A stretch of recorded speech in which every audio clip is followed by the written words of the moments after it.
मिसाल दे रहा हूँ कि आप अपने विजन को अल्टीमेट रखो ना, आप उसको लिमिट क्यों कर रहे हैं? मैं एक मिसाल दी आपकी, मैं एक और मिसाल देता हूँ आपको। 3M एक कंपनी है, 3M दी अमेरिकन मल्टीनेशनल है। 3M से बनता है क्या बनता है? 3M से क्या बनता है? Minnesota mining and manufacturing. They used to be Minnesota mining and minerals almost 25-30 years back. अब ये कहलाते हैं मिनीसोटा माइनिंग एंड मैन्युफैक्चरिंग। अच्छा, इनका जो विजन है, जो स्टेटमेंट है, जो ये कहते हैं वो कहते हैं कि to solve humanities everyday problems. अच्छा, मुझे बात बताएं कि जो स्टेटमेंट है इसकी कोई टाइम लिमिट है? डू यू थिंक कि ये किसी टाइम के साथ लिमिट है? नहीं है ना। क्या आज ये वैलिड है? आज दुनिया में लोग रहते हैं, भाई कल के अखबार में था कि दुनिया की आबादी 7 अरब 20 करोड़ हो गई है, तो 7 अरब दुनिया में रह रहे हैं। तो क्या दुनिया में जो लोग रहते हैं कि उनको प्रॉब्लम्स मुख्तलिफ डे टू डे लाइफ में प्रॉब्लम्स आती हैं? तो उन प्रॉब्लम्स को सॉल्व करने के लिए कोई सोल्यूशन होने चाहिए, कोई प्रोडक्ट्स होनी चाहिए, सोल्यूशन के लिए प्रोडक्ट्स चाहिए होंगी आपको। अच्छा, अगर आज से 20 साल के बाद दुनिया में लोग होंगे तो क्या लोगों की ज़िंदगी में प्रॉब्लम्स होंगी? उन प्रॉब्लम के सोल्यूशन चाहिए होंगे 100 साल के बाद, 150 साल के बाद। तो इसका मतलब ये कि तब तक दुनिया में लोग हैं, प्रॉब्लम भी होंगी और उनके सोल्यूशन भी चाहिए होंगे, और to give them solution you need to have certain products, है ना भाई?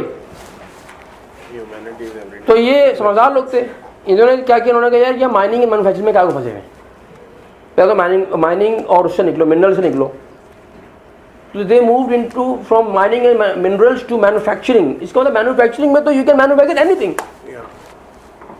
आप ये गिलास मैन्युफैक्चर कर सकते हैं, आप बल्ब भी बना सकते हैं, आप जो है ना ये मल्टीमीडिया भी बना सकते हैं, आप जो है ना वो बोर्ड बना सकते हैं, आप पेन बना सकते हैं, पेंसिल बना सकते हैं। जी, विजन को बहुत ब्रॉड रखा जाए तो उसमें फिर कंक्रीटनेस शायद कम हो जाती है।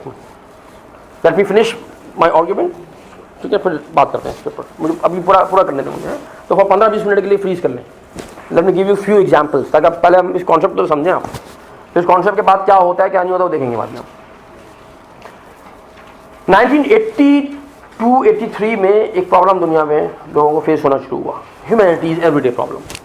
It was an everyday problem. Problem ये था कि अर्ली 80s में computer was introduced into the corporate world. In late 70s, early 80s, computer was a new thing for many people. जी, करें तो खैर अब लोगों के सामने कंप्यूटर आ गया, स्क्रीन्स थी, बड़ी बड़ी स्क्रीन्स हैं, प्रोसेसर रखे हुए हैं, वो बड़ा स्लो सिस्टम उस ज़माने में होता था। लेकिन चूंकि वो नई चीज़ थी, तो जब आप किसी नई चीज़ को फेस करते हैं तो usually it takes a lot of time from your schedule. खासतौर पर एक स्क्रीन है, एक मॉनिटर रखा हुआ है और उसके ऊपर काम कर रहे हैं, और आप बरसों से जो है ना मैनुअल काम करते थे, और अब जो है ना वो एक कंप्यूटराइज चीज़ें इंट्रोड्यूस हो चुकी हैं।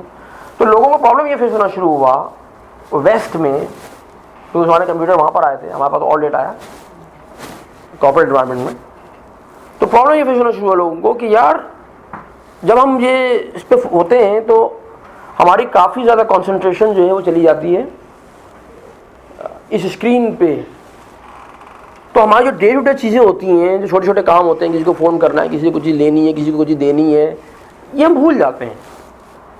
लोग भूलना शुरू हो गए, कोई काम रह गया, अब इसको कैसे करें? अब तो ज़माने में ऑफ कोर्स कोई सॉफ्टवेयर डेवलप नहीं हुए थे कि जो आपको पॉपअप करता हो, रिमाइंडर कराता हो। मोबाइल फ़ोन थे नहीं, तो रिमाइंड कराते हो, रिमाइंडर आराम बज रहा हो, तो हमें ये काम भी करना है। अब याद कैसे रखें, अब क्या करें? तो ये प्रॉब्लम इनके पास भी आया, 3M वालों के पास।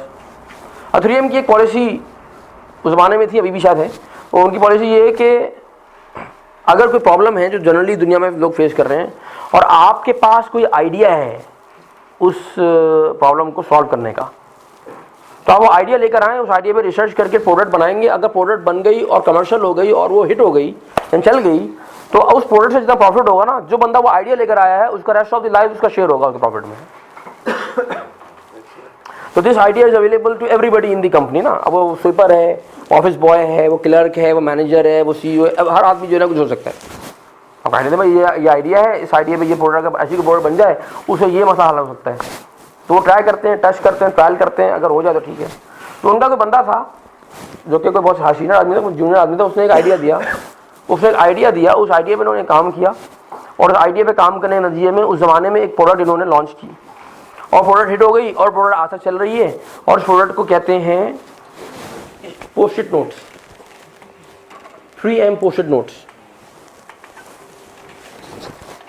ये क्यों थी? क्योंकि लोगों का कंसंट्रेशन चला जाता है ना, तो उसने कहा कि आप एक काम करें, ऐसे कुछ चीज़ है ना जो आप चाहते हैं कि याद रहे, तो आप उसको लिखें और उसको स्क्रीन पर सामने लगा लें, ताकि वो पर्ची आपके सामने लगी हुई होगी तो आपकी आंखों में बार बार आएगी, तो not be able to actually discard it like that. तो देखिए पर्ची ऐसी होनी चाहिए जो चिपक भी जाए लेकिन वो निकल भी जाए, यानी कि एडहेसिव ऐसा होना चाहिए कि जो आपकी स्क्रीन को, आपकी उस सरफेस को कॉपी ना करे और आपको वो याद भी दिला दे, is a kind of reminder. अच्छा ये 83 की बात है, वो दिन और आज 2013, 30 साल हो गए। तो ये ऑफिस में मिलता है आपको आज तक? अब तो भाई रिमाइंडर्स आ गए, मोबाइल फ़ोन आ गए, स्मार्टफोन्स आ गए, smartphones, you have laptops, you have computer, you have everything, but you will still find, still people use this, post-it notes. Laptop पे ही लगे हुए। यार घरों में फ्रिज पे लगे हुए होते हैं। तो यहाँ तक कि वो जो गूगल कीप्स का रिमाइंडर एप्लीकेशन है, हाँ, उसमें डिजाइन पोस्ट-इट का ही रखा हुआ है, पोस्ट-इट का रखा हुआ है। अब उसके ऊपर अब तो और भी कंपनी ने बनाए, पेलिकन वाले ये बनाते हैं और वो फेबर वाले ये बनाते हैं और फलाने लोग बनाते हैं, फेबर कैसल वाले बनाते हैं ना। लेकिन बड़ा इंटरेस्टिंग है कि इन्होंने जो साइज उसका क्या होना चाहिए, बड़ा रिसर्च है इसके पीछे कि इसकी साइज कितना होना चाहिए, क्या होना चाहिए, कैसे चिपकना चाहिए, वगैरह वगैरह। तो ये वैसे आइडिया जो आया था इसका, वो इस तरह से आया था कि कहीं पे ग्लू पड़ी हुई थी और किसी बंदे का पेपर चिपका रह गया था। हाँ, तो उससे उसको आइडिया आया था कि ये एक चीज़ हो सकती है रिमाइंडर। हाँ, कि पेपर के ऊपर कोई एडहेसिव लगा हुआ हो। तो क्या लोगों का कोई एवरीडे प्रॉब्लम सॉल्व हुआ इससे? एवरीडे प्रॉब्लम है ना, लोगों को भूल जाते हैं, लोग याद रखने में मुश्किल होती है ना। रिमाइंडर इस पर रिमाइंडर लगाते हैं, इसके साथ और मसले हैं। इसकी बैटरी बीच में जो है ना वो ख़त्म हो जाती है, इसकी बैटरी ख़त्म नहीं होती,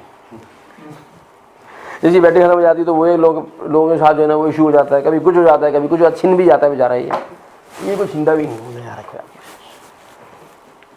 और खुद ही रखो। प्रॉब्लम 90s में एक और प्रॉब्लम, एक और एवरीडे प्रॉब्लम आया। और इसमें प्रॉब्लम आया ख़वातीन की तरफ से। तो ख़वातीन में प्रॉब्लम आता है ना तो सीरियस प्रॉब्लम होता है साकिब भाई, जरूर एक्स्ट्रा केयरफुल। प्रॉब्लम क्या आया कि जी वो उस ज़माने में जब लोग बर्तन वगैरह साफ़ किया करते थे, धोया करते थे, घरों में धुलते थे, तो अगर आपको याद हो हमारी वालदाएँ जो ज़माने में मासियाँ घर में काम करती थी, वो एक चीज़ इस्तेमाल करती थी, उसे कहते थे स्टील वूल। तो स्टील के वो बारीक से तारों का गुच्छा होता है, जिससे वो अभी भी होता है, अभी मार्केट मिलता है, और उससे आप जो है ना बर्तन को मांजते हैं तो वो आपकी चिकनाई सब निकल जाती है और उसके बाद जो है ना फिर आप बर्तन साफ हो जाता है आपको। लेकिन उसके साथ दो प्रॉब्लम है। स्टील वूल जो होता है ना उसमें दो प्रॉब्लम्स होते हैं। एक प्रॉब्लम तो ये होता है कि वो जो बर्तन की पॉलिश होती है, कलई जिसे कहते हैं, वो उसको ख़राब करता है ना, सिलाइज कम करता है। दूसरा प्रॉब्लम के साथ ये होता है कि चूंकि वो स्टील का तार होता है और जो ख़वातीन उसको हाथ में इस्तेमाल करती हैं तो आपके हाथ की जो स्किन होती है वो रफ़ हो जाती है, हाँ चुभ भी जाता है। तो अगर जिन लोगों की वालदाएँ जो है ना वो ये करती रही हो, अगर आप उन वालदाओं के हाथ देखेंगे तो आपको अक्सर ख़वातीन जो ज़माने की है ना उनके हाथों की स्किन रफ़ मिलेगी, क्योंकि वो करती थी ज़माने में। अबे प्रॉब्लम है कि भाई स्किन ख़राब हो रही है, और हमारी जो ख़वातीन होती हैं, बहनें होती हैं, दो चीज़ों के मामले में बहुत कहते हैं ना कि कॉन्शियस होती है, एक स्किन और एक बाल, दो चीज़ें जो है बड़ी करेक्ट। वेट, हाँ वेट के बारे में जो नहीं वो तो होना चाहिए, कुछ ऑब्सेशन भी है। हाँ नहीं, कुछ होती है कुछ नहीं होती, वहाँ पे भी चिल्लनें होती हैं। चिल्लू का जो है ना फीमेल चिल्लन होता है, हाँ नहीं कुछ नहीं भी होती है, ठीक है। हाँ स्किन और बाल होने चाहिए। अच्छा अब जो है वो प्रॉब्लम आ गया, अब क्या करें? कोई ऐसी प्रोडक्ट होनी चाहिए जो बर्तन भी मांज दे और आपकी स्किन को भी ख़राब ना करे। तो research they came with the idea of Scotch Brite 3M, यह 3M प्रोडक्ट। गोगे और कंपनीज भी बनाती हैं लेकिन वो उसकी डिजाइनिंग और पैकेजिंग ऐसी करती हैं। उसके नाम कुछ और होते हैं लेकिन वो बिकता है एक्सॉज वैरायटी के नाम से। वो सिनोनिमस हो जाती है। हाँ, जैसे जीरोक्स, कहते हैं जीरोक्स, जीरोक्स तो कंपनी है भाई, लेकिन फोटो कॉपी को जीरोक्स। जब हमारे TCS, TCS कर दो, TCS, DHL से TCS कर दो, DHL से TCS कर दो, DHL से TCS कर दो है, तो the brand name itself become a synonymous to the service है। Kleenex, Maggi, tissue is actually clinic America में। हाँ, वो तो पॉइंट क्या है। अब ये एक और एक एवरीडे प्रॉब्लम सॉल्व कर रहा है, एवरीडे प्रॉब्लम ना है भाई। उमर साहब क्या ख्याल है, हो रहा है सॉल्व? कोई एवरीडे प्रॉब्लम हो रहा है? अच्छा, आप इनकी प्रोडक्ट उठा के देखें, 3M के पोर्टफोलियो में कोई दे हैव ओवर 4000 प्रोडक्ट्स। तो हर जगह हर चीज़ नहीं बेचते, जो मार्केट रिसर्च करते हैं कि किस मुल्क में किस जगह पे क्या चीज़ बिकती है, वहाँ पे वो चीज़ें लेके जाते हैं। लेकिन इनके ओवरऑल पोर्टफोलियो में कोई 4-4.5 प्रोडक्ट्स हैं भाई। They have stationery item, they have electronics, electrical, equipment, they have medicine, they have paint, they have chemicals, you name it, they have it. उफ, आज से कोई तकरीबन कोई 12 साल 15 साल पहले कराची में एक जगह है DHA, डिफेंस हाउसिंग अथॉरिटी। तो DHA वाले भी जो हमारे क्लाइंट हैं, तो उनके वहाँ कई साल पहले कोई वर्कशॉप हो रही थी, तो उसमें उनके ज़माने में जो थे ब्रिगेडियर, क्या नाम था भाई, आसिफ खान, वो थे। तो उन्होंने अपना एक वाक़या शेयर किया DHA का। उन्होंने कहा हमारे साथ एक हुआ था कि अब चंद साल पहले हमने पूरे DHA में सड़कों पे वो लगवाए कैट आइस रिफ्लेक्टर्स। जब वो लगवाए, ये सही से देखें यार इसको, हाँ यार हैं, हाँ कुछ रोशन ये लगे। जब हुआ ये कि कुछ महीनों के बाद ये जो रिफ्लेक्टर्स थे ये सड़कों में से गायब होना शुरू हो गए। हाँ, गायब हो गए। अब एक जो सड़क पे रिफ्लेक्टर लगे हुए हैं तो बड़ी अच्छी लगती है, सड़क खूबसूरत लगती है ना, लेकिन आप होता है कि बीच में से ना वो 6 गायब हुए हैं, फिर 2 लगे हैं, फिर 6-8 बीच में से गायब हो गए हैं, फिर 1 लगा हुआ है, या बहुत सारे गायब हुए। अब जब पूरे गायब हुए हैं, बीच में खड्डे हैं, छोटे खड्डे पड़े हुए हैं, तो बहुत ही अजीब सा, बहुत ही बदनुमा, इट लुक्स वेरी अगली। अब वो उनका हो गया, कुछ DHA के इलाकों में ज़्यादा हुआ, कुछ जगहों में कम हुआ। अब क्या करें यार, अब तो अच्छा खासा महंगे होते हैं।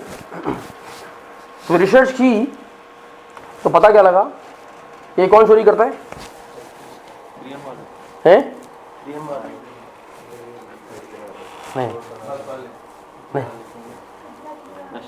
नशे, जो लोग नशा करते हैं, ड्रग एडिक्ट्स होते हैं, वो इसको चोरी कर लेते हैं, क्योंकि मेटल होता है ना, तो मेटल जो होता है वो रिसाइकिल हो जाता है, वो बिक जाता है शेरशाह में, उसको लाके बेच दिया, उससे पैसे मिल गए, उस पैसे से जो है ना 2-4 सिगरेटें और ख़रीदी हेरोइन की, एक इंजेक्शन ले लिया और अपना जो है ना वो चिल्लू बना पूरा किया उस पैसे से। तो ये चोरी जाते थे, गटर के ढक्कन चोरी होते हैं, है ना, इस तरह की चीज़ें होती हैं ना। तो अब क्या करें यार? अच्छा, पुलिस के पास जाएं और पुलिस वाला कहता है भाई मैं क्या करूँ यार, मतलब क्या, मतलब हर मैं रेफ्रिजरेटर पे सिपाही खड़ा करूँ अपना? ये तो हो नहीं सकता, ये पुलिस का केस ही नहीं है। अगर पकड़ लें इनको, चर्चियों को और हेरोइन को पकड़ लें, ये इनको पकड़ना और मुसीबत है, हम पे लाइबिलिटी बन जाते हैं ये। अब इनको नशा भी कराओ और खाना भी खिलाओ, उल्टी मुसीबत। छोड़ो भाई, इतना बजट ही नहीं होता यार, कहना भाई ये तो हमारा नहीं है भाई, हम नहीं कर सकते यार। तो वो कहने लगे कि किसी गैदरिंग में कहीं बैठा हुआ था, तो ये डिस्कशन चल रहा था कि यार ये एक प्रॉब्लम है, इसको कैसे रिजॉल्व करें, बड़ा पैसा लग रहा है इसके ऊपर। तो किसी ने उनसे कहा कि भाई ब्रिगेडियर साहब काम क्यों नहीं करते, वो 3M वाले हैं ना, वो 3M वाले जो है ना वो बड़ी प्रोडक्ट बनाते हैं, उनसे आप जो है ना वो जाके जो है ना वो बात करें, वो शायद कोई आपको ऐसी प्रोडक्ट बना के दे दें। अच्छा भाई 3M कहाँ है भाई? पता लगा 3M का हेड ऑफिस शार फैसल पे, 3M पाकिस्तान का हेड ऑफिस है शार फैसल के ऊपर। इन्होंने अपने 2 लोग भेज दिए, उन 2 लोगों ने जाके अपनी प्रॉब्लम बताई, which is an everyday problem for DHA, है ना। 3M वालों ने कहा कि अच्छा तुम आप हमको टाइम दें, हम थोड़ी रिसर्च करते हैं, पता करते हैं कि भाई क्या हो सकता है, या हमको मटेरियल ऐसा डिज़ाइन करने की कोशिश करते हैं, कुछ हम करते हैं इस पर रिसर्च। तो टाइम बाय किया कुछ 1.5-2 महीने का, फिर 1.5-2 महीने के बाद इनको कॉल की, उन्होंने कहा कि भाई आप आ जाएँ। हमने जो है ना वो एक मटेरियल डिज़ाइन किया है और उस मटेरियल से हमने ये कुछ रिफ्लेक्टर्स प्रोड्यूस किए हैं। तो हम चाहते हैं कि आप हमें परमिशन दें, हम एक सैम्पल लॉट प्रोड्यूस करेंगे और वो हम वहाँ पे जो है ना वो ट्रायल पे लगा देते हैं, हम देखते हैं फिर क्या होता है। तो उन्होंने कहा कि लगा दो भाई, अप्रूवल दे दी, प्रोड्यूस हो गए और वो उन जगहों पे ज़्यादा लगाए गए जहाँ पे चोरी ज़्यादा होती थी। ऐसे ला के 3M का रिफ्लेक्टर है, लग गए। क्या हुआ थोड़े दिनों के बाद है जी, फिर चोरी हो गए। फिर थोड़े दिनों बाद फिर चोरी हो गए। तो उन्होंने कहा कि भाई तो फिर चोरी हो गए। तो 3M वालों ने कहा कि आप हमसे एक और सैंपल लेके दोबारा इसको प्लेस करें। तो दोबारा प्रोड्यूस करके एक सैंपल दिया, दोबारा उसी जगह पे दोबारा प्लेस किए गए। अब क्या हुआ, चोरी नहीं हुए या चोरी बहुत ही नेग्लिजिबल लेवल के ऊपर आ गई। तभी ये क्यों हुआ, पता ये लगा कि ये जो मटेरियल इन्होंने प्रोड्यूस किया है, जिस मटेरियल से ये बनाते हैं, इस मटेरियल के अंदर 2 क्वालिटीज़ हैं। पहली क्वालिटी ये है कि जब इसको सड़क पर से उखाड़ते हैं, अगर इसको उखाड़ा जाता है, सड़क पर निकालेंगे ना, तो ये निकलने में 3, 4, 5 टुकड़े हो जाते हैं इसके, ये सही सलामत निकलता नहीं है, 6 टुकड़े हो जाते हैं। जो प्रॉब्लम ये है कि जब उन्होंने ले आके इसको बेच दिया, कहाँ पर, शेरशाह कबाड़ी मार्केट में है ना, तो हुआ ये कि अब चूंकि मेटल है, चलो अगर पीसीस में भी हो गया तो कोई वैल्यू थोड़ी सी कम हो जाएगी, कुछ पैसे मिल जाएंगे ना, बोले है तो मेटल। तो अब मेटल है तो उसको वो रिसाइकिल करेगा, और रिसाइकिल करने के लिए मेटल को मेल्ट करना पड़ता है। अब मेल्ट करके ही उसको किसी और इस्तेमाल में लेकर आएंगे ना। इसकी खासियत ये है कि जब इसको आप मेल्ट करते हैं तो ये मेल्ट नहीं होता, ये धुआं बन के उड़ जाता है। It converts into smoke and it vanishes away. अब वो जिसने खरीदा होगा शेरशाह में, उसको तो हाथ ही में कुछ नहीं आया ना, बोला ये क्या है, ये मेरे हाथ में, ये तो धुआं बन के हो गया। तो कहते हैं ना, अच्छी खबर से ज्यादा तेज बुरी खबर फैलती है, और चोरी का माल जिसकी कोई रीसेल वैल्यू ना हो, ये चोरों के लिए बहुत बुरी खबर होती है। और ऐसी बुरी खबरें उस कम्युनिटी में जंगल की आग की तरह फैल जाती है कि देखो भाई, ये मेहनत करने की जगह ही नहीं है, ये जगह पे टाइम लगाने का कोई फायदा नहीं है, इसलिए टाइम क्यों लगाना चाहिए, कुछ और चीज़ ढूंढते हैं। सीएनजी की जगह पे तो हाँ, मैन में डाल, सीएनजी की लाइन में डाला कुछ और करें, ठीक है ना। तो उन्होंने स्कोर, अब जब एक चीज़ बिकी नहीं रही, उसकी रीसेल वैल्यू 0 है ना, कौन खरीदेगा, कोई खरीदेगा नहीं खरीदेगा। जब वो बिकेगी नहीं तो कौन चोरी करेगा, और चोर क्यों मेहनत करेगा उसके ऊपर, नहीं करेगा ना। तो डीएचए वालों ने ऑर्डर दिए, पूरे डीएचए में 3M के वो लग गए और वो चोरी नहीं हुए। और डीएचए के बाद सिटी डिस्ट्रिक्ट गवर्नमेंट कराची को ये बात समझ में आई, उन्होंने 3M से जो है ना वो मिलियंस ऑफ कैट आइज लिए, कराची के उन इलाकों में भी लगा दिए जो कि जिन पे कच्ची आबादियाँ हैं, जहाँ पे चोरियाँ होती हैं, फलाना होता है। 10 साल से लगे हुए हैं, 12 साल से लगे हुए हैं भाई, चोरी नहीं हो रहे। हाँ, वो ज़माने के सर्दो गर्म का शिकार हो गए, ट्रक और बसों के पहियों से उखड़ गए और वो ख़त्म हो गए, सड़क पे नज़र नहीं आएंगे आपको, वो अलग बात है, लेकिन वो चोरी नहीं हो रही। और फिर नेशनल हाईवे अथॉरिटी, हमारी NHA वालों ने इनको ऑर्डर देके मोटरवे के लिए वहाँ लगा दिए। हाँ भाई, सवाल ये है कि एवरीडे प्रॉब्लम हो गया, एक एवरीडे प्रॉब्लम था ना भाई, हल हो गया। मेरा सवाल इस पूरी कहानी के बाद ये है, क्या हमारे पास मुल्क के मुमलिकत खुदादाद पाकिस्तान के अंदर कोई इंजीनियरिंग कंपनीज नहीं है क्या, हमारी इंजीनियरिंग कंपनी नहीं है क्या, है कि नहीं है, हैं, इंजीनियर्स हैं। क्या आपके ख्याल में हमारी इंजीनियरिंग कंपनीज जो हैं वो इस तरह की प्रोडक्ट प्रोड्यूस नहीं कर सकती हैं क्या, कर सकती हैं, कॉम्पिटेंस का इशू नहीं है भाई, लेकिन भाई विजन ही नहीं है ना, सोच ही नहीं है। वो सारी ज़िंदगी जो है ना वो एक ही लेथ मशीन पे लगा हुआ ज़िंदगी गुजार देगा, लेथ मशीन, उसी लेथ मशीन पे ज़िंदगी गुजर जाएगी।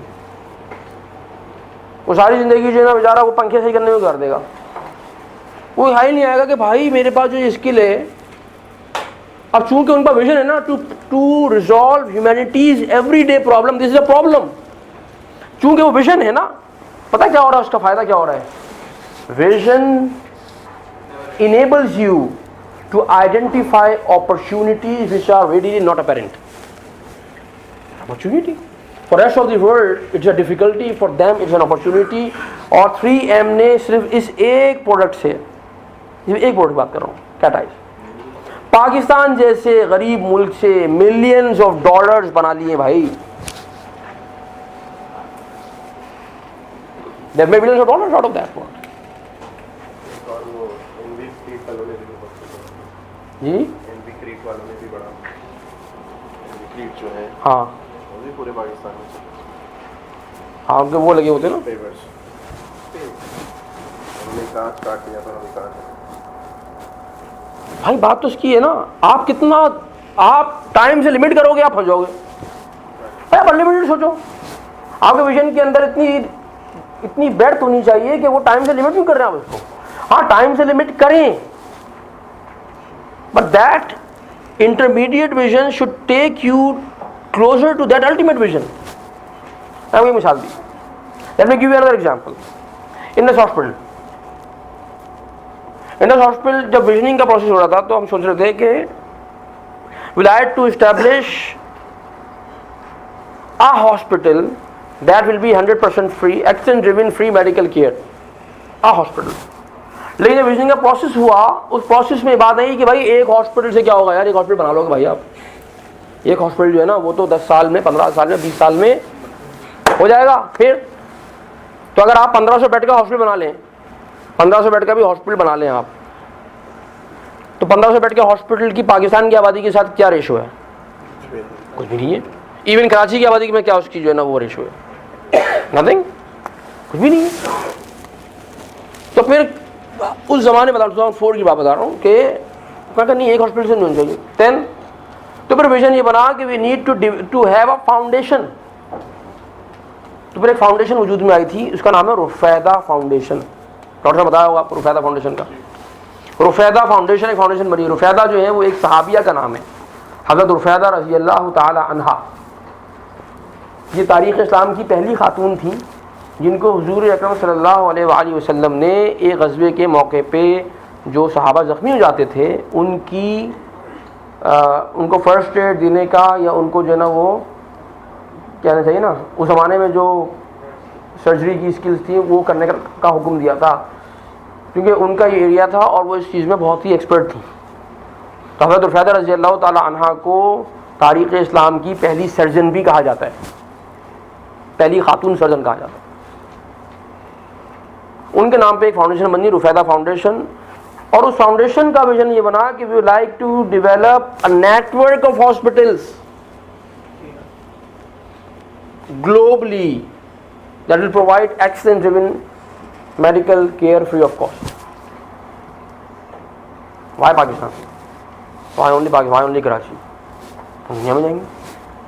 हाँ, इंडस हॉस्पिटल पहला कदम है, इंडस हॉस्पिटल उसका पहला प्रोजेक्ट है, ठीक है, ये हो जाएगा। देन नेक्स्ट लाहौर में, केपीके में करें, और जगहों में करें, पाकिस्तान से बाहर जाएं। और ऑलरेडी स्टार्टेड हैपनिंग नाउ। अच्छा, हमारा तो जो विजन था डॉक्टर साहब को देता है, पहले तो पाकिस्तान में हम करेंगे ना, फिर अभी हमारी एक वो होती है वर्कशॉप है हमारी, उसका नाम है विजन रिट्रीट। रिट्रीट में क्या करते हैं, ये जो कॉन्सेप्ट हम डिस्कस कर रहे हैं यहाँ पर इस कोर्स के अंदर, इसकी application, how to develop that document. वो डॉक्यूमेंट, विजन का डॉक्यूमेंट बनेगा, उस पर विजन लिखा जाएगा, उसका ये पूरा स्टेप, ये पूरा प्रोसेस होगा, break down till the first year. नहीं, आपके किसी ना किसी एक रोल के अंदर आपको एक रोल उठाएंगे, उस रोल में अल्टीमेट विजन से लेके पहले साल के विजन तक पूरा रोड मैप डेवलप करेंगे वहाँ बैठ के, and we facilitate people in that. कुछ लोग एक डॉक्यूमेंट करते हैं, कुछ लोग 2 करते हैं, कुछ लोग 3 भी कर लेते हैं, कुछ 4 भी कर लेते हैं। तो उस रिट्रीट में क्या होता है, वो होता है रेजिडेंशियल प्रोग्राम। इस तरह से नहीं होता सुबह आ गए शाम को चले गए, नहीं ऐसे नहीं। हम आपके लिए बाकायदा 3 दिन के लिए एडमिट होना ही पड़ेगा। वहाँ आपको छुट्टी नहीं होती, उसमें आपको दुनिया से काट दिया जाता है 3-4 दिनों के लिए। तो किसी रिसोर्ट के ऊपर हम ले जाते हैं, और 3 दिन 3 रातें इनके पूरा शहरोजा जिसे कहते हैं ना, पूरा होता है पक्का। तो मैं आपको निकलने की, बाहर जाने की इजाज़त नहीं होती। तो वहाँ बैठते हैं लोग, तो वहाँ पे हम होते हैं, यानी मैं भी होता हूँ, सुलेमान अहमद साहब होते हैं, और जो टाइम लेंडर्स की फैमिली में कुछ लोग हैं जो कि इस फ्रेमवर्क को लेके चल रहे हैं और अपने विजन्स की जर्नी में बहुत आगे निकल गए हैं। We invite them, like doctor Abdul Bari Khan, like Sheikh Hashim, एक हैं स्कॉलर हैं शेख हाशिम, एक अमेरिकन वो हैं, कन्वर्ट हैं, कराची में रहते हैं, very critical time lender family member, उनके साथ बहुत सारे प्रोजेक्ट पर काम चल रहा है, वो वहाँ पे होते हैं। इस तरह के और 3 4 5 लोग होते हैं कि जो आपको, जिनसे आप इंस्पिरेशन तो लेना। वो जो मैं सुबह बात कर रहा था ना, भाई आप कह रहे हैं कि भाई मुझे फियर होता है, या हम करेंगे कैसे, ये होगा कैसे, तो आपको उन लोगों के साथ अपॉर्चुनिटी होती है 4 दिन गुजारने की कि आप उनके साथ इंटरेक्ट करें, उनके साथ बैठें, उनके साथ सोचें। तो ये लोग होते हैं। और ये रिट्रीट होती है मलेशिया में, कराची में जो होती है उसमें ये लोग आते नहीं हैं। सब बुझी लोग हैं यार कराची में तो नहीं कर, वहाँ पर कुछ सीनियर लोग आ रहे हैं और लोग आए तो आते हैं, तो वो शेयर करते हैं अपनी पूरी जर्नी, कैसे शुरू हुआ, क्या बीच में रास्ते मुश्किलात आई, कैसे हमने ओवरकम किया वगैरह वगैरह। तो डॉक्टर बारी खान साहब थे, अभी नवंबर की बात बता रहा हूँ, लास्ट नवंबर में वहाँ पे थे। और भी लोग आए हुए थे, एक साहब ताजिकिस्तान से आए हुए थे, एक साहब जो है ना वो 2 लोग ओमान से आए हुए थे, एक यूके से आया हुआ था, कोई जॉर्डन से आया हुआ था। जब डॉक्टर साहब ने अपना पूरा विजन शेयर किया, पूरी प्रेजेंटेशन दी उन्होंने 1 घंटे की कि this is how the vision was developed, और उस पूरे जर्नी में time lenders was instrumental eight which point, और मेरी पर्सनल डेवलपमेंट में टाइम लेंडर्स का क्या रोल था, कैसे जो है ना उसको वो कंट्रीब्यूशन आया। तो पूरी बात शेयर हुई 1 घंटे की प्रेजेंटेशन में। तो everybody was inspired, my God यार, उफ, नहीं एक आदमी यहाँ तक पहुँच गया यार करते करते। तो हुआ क्या, उसमें एक साहब बैठे हुए थे जो कि ताजिकिस्तान के हैं, बट ये बिजनेस इन द यूएस। और फॉरन ब्रेक पर पकड़ डॉक्टर साहब, उन्होंने कहा कि यार डॉक्टर साहब, you know what you are doing is wonderful, I would like to establish a hospital in Tajikistan and I will fund it, fund is no problem for me, funding is no issue, but I would like you to help us develop and manage the hospital है। अच्छा, ये अभी Indus hospital के intermediate vision में शायद 20 साल के बाद होगा इंटरनेशनल जाना, लेकिन चूंकि नीयत थी वहीं पे भाई लंच के ऊपर जो ना वो दोनों के आपस में जो ना वो तय हो गया कि भाई ठीक है इंडस वहाँ पे भी खोलते हैं। ताजिकिस्तान में बहुत गुर्बत है, बहुत बुरा हाल है, we need to do something. चलो भाई, एक और साहब आए हुए पाकिस्तानी ब्रिटिश, माशाल्लाह बिजनेसमैन है, और उनकी दुनिया में पता नहीं क्या बिजनेस है, क्या क्या करते हैं। उनके अफ्रीका में वाला बिजनेस है, बहुत काम करते हैं अफ्रीका में। तो यार बुरा हाल है और सब अफ्रीका में, क्या let us you know have a hospital in Africa as well. Liberia में खोलते हैं, लाइबेरिया में तो आस पास का मुल्क भी मुस्तफीद हो जाएंगे। तो आपस में बात हुई जनाब, लाइबेरिया में जनाब हॉस्पिटल की बात शुरू हो गई। अब अगर विजन ये होता कि नहीं जी हमें तो वो कराची में एक हॉस्पिटल बनाना है, बस वो बन जाए तो उसके बाद बस छुट्टी हो जाएगी, तो मैं रिटायर हो जाऊँगा। लेकिन डॉक्टर साहब ने देखा कि यार दैट्स एन अपॉर्चुनिटी, ठीक है 20 साल के बाद हमने सोचा था हम करेंगे ना, लेकिन अल्लाह सुब्हानहू व तआला is giving you the opportunity now. 10 साल बाद, तो अब 10 साल बाद अगर अपॉर्चुनिटी मिल रही है तो क्या मैं ना बोलूँगा नहीं मैं तो नहीं कर रहा यार, छोड़े यार। उन्होंने कहा हाँ ठीक है, क्योंकि आप डॉक्टर साहब तो अकेले है ही नहीं। Doctor Bari Khan does not need to be everywhere. मतलब टीम है ना, 850 लोगों की टीम बन गई है, उसमें डॉक्टर्स हैं, उसमें ऐसे लोग हैं जो अपनी बड़ी अच्छी जॉब छोड़ के यूके, यूएस, कनाडा से पाकिस्तान आए, तो सर्विंग इन इंडस हॉस्पिटल आप जाके मिल सकते हैं। डॉक्टर जफ़र जैदी से आप इंटरव्यू करें, डॉक्टर अख्तर अजीज़ से आप इंटरव्यू करें। हाँ, ये तो सारे वेल इस्टेब्लिश लोग थे अमेरिका के अंदर और यूके के अंदर। ये क्या पागल थे कि वहाँ से जो है जॉब छोड़ के कराची आ गए इन हालात में? मतलब what made them come back, क्या चीज़ उनको वापस लेके आ गई? तो डॉक्टर जैदी कहते हैं कि it was the vision of Abdul Bari Khan.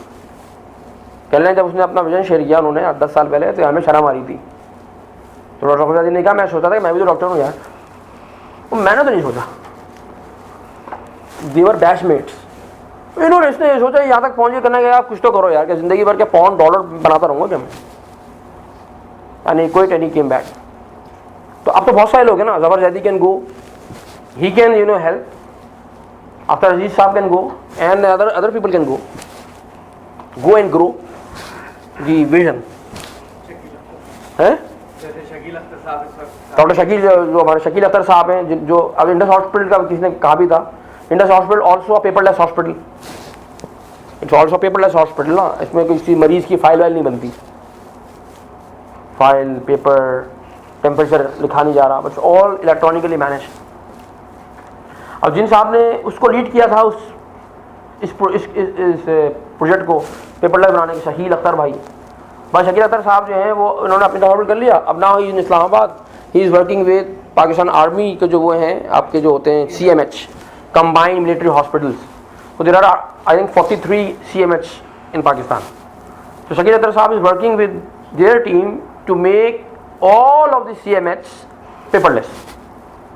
So by the end of 2015 तमाम CMH जो है ना ये पेपरलेस हो जाएंगे, ये एक प्लेटफॉर्म में कनेक्ट हो जाएंगे, and Pakistan will become the only country with the largest number of paperless hospitals in the world, इंशाल्लाह। एंड इंडस हॉस्पिटल का एक और एजाज़ क्या है कि दुनिया भर में जो हॉस्पिटल्स हैं उनमें एक पुनी था, ये पुनी ये था कि आप ICU को पेपरलेस नहीं कर सकते, क्योंकि ICU के अंदर एक बहुत बड़ी शीट होती है डॉक्टर साहब, जिस पे आप ऐसे होते हैं ना, तो ये तो हो नहीं सकता डाटा, इन्होंने वो भी कर दिया, इनका ICU भी पेपरलेस हो गया। तो ये पूरी दुनिया की मेडिकल इंडस्ट्री के लिए एक ब्रेक थ्रू था कि ये कैसे हुआ। अल्लाह की शान है, अल्लाह ने ये काम जो है ना वो हम मिस्कीनों चिल्लुओं पाकिस्तानियों से करवाना था, और हमारे कोई लड़के इस्तेमाल हुए हैं इसमें, यही कराची के 4-5 IT के लड़के जो ना वो उन्होंने मिलकर ये काम किया है और कर गए। अब हॉस्पिटल आ रहे हैं, अब कह रहे हैं ये आपने कैसे किया, ये तो बताओ यार। कर लिया, कोई पैरेसी इन्वॉल्व नहीं है, कोई इसमें फॉरेन हेल्प इन्वॉल्व नहीं है, they did it। और यही वहाँ पे भी चलेगा। तो आप देखें कि उसको अल्टीमेट बनाने का फायदा क्या हुआ कि वो कराची की लिमिट से निकल के वो दुनिया में चले गए।